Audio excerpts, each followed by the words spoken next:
Today I am with Xiaomi 12 Pro and I want to show you how Pro mode looks in this phone. Of course we are talking about the photo Pro mode. So to enter the Pro mode we have to click right here.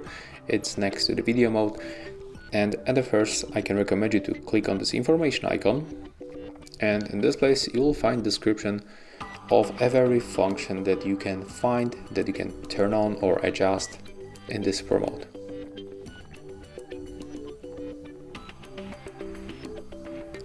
Okay, so right now if you get information what is going on here and how this feature works, right now I can show you how we can adjust them and how we can enable them and where to find them, because few of them are just hidden.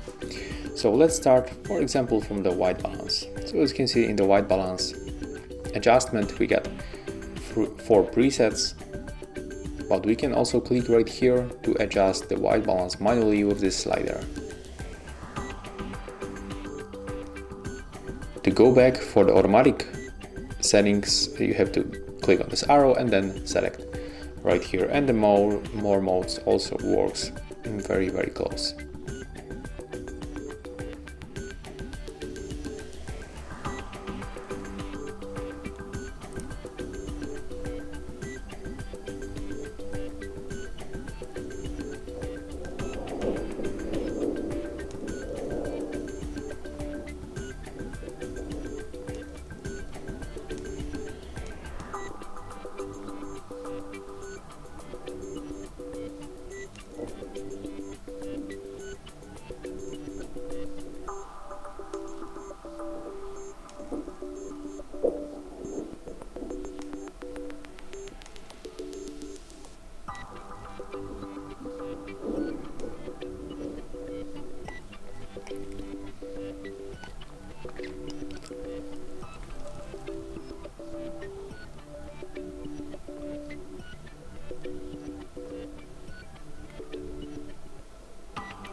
Okay, so that's all for this video. If you find this video helpful, remember to leave a like, comment and subscribe.